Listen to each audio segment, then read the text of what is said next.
كلنا أكيد عارفين الصقر، بس اللي يمكن ما نعرفوش عن الصقر إنه بيعيش حوالي 30 سنة، وده بيكون عمره الافتراضي. بس في صقور تانية بتعيش حوالي 60 سنة. عارفين ليه؟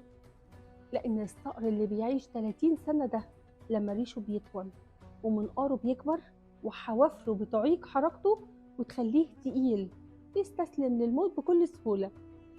بس في صقور تانية ما بتستسلمش، من نفس النوع ومن نفس الفصيلة.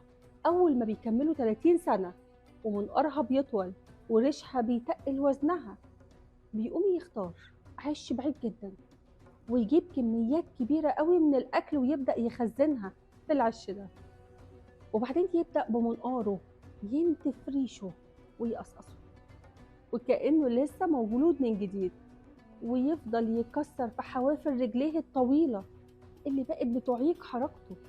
وبعد كده بيكسر منقاره اللي ما بقاش يخليه يتحكم في الفريسة بتاعته، ويبدأ ياكل من الأكل اللي هو مخزنه بس على فترات بعيدة وبكميات قليلة، عشان يقدر يحافظ على الأكل ده أكبر فترة ممكنة وما يخلصش منه.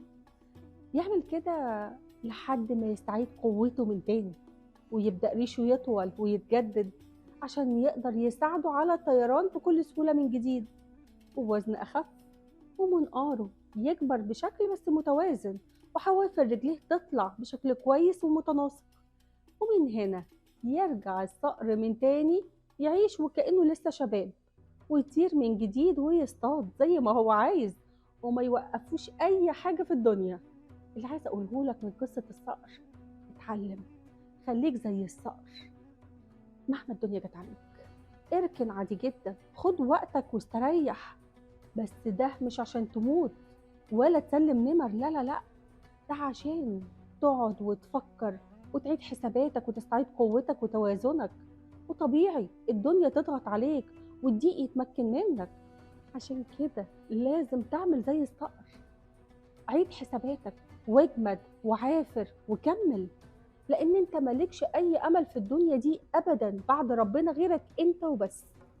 مفيش حل غير انك تستحمل وتقاوح، وهتلاقي في الاخر ربنا هيقويك وبيشدك وهيخليك تكمل، وهترجع وهتقف على رجليك.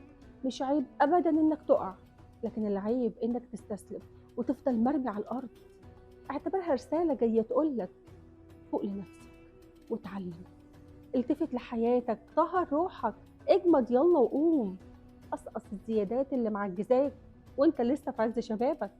مهما كانت هي ايه ولا مين، لسه في امل، والحياة لسه ما وقفتش ابدا ولا هتقف.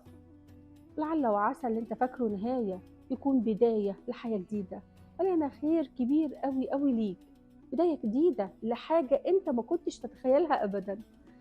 صدقني لسه الامل موجود، وطول ما في العمر بقية اوعى تيأس. لو استفدت من الفيديو اعمل لايك وشير عشان غيرك يستفيد، ولو لسه ما اشتركتش في القناة اشترك دلوقتي حالا عشان يوصلك كل جديد.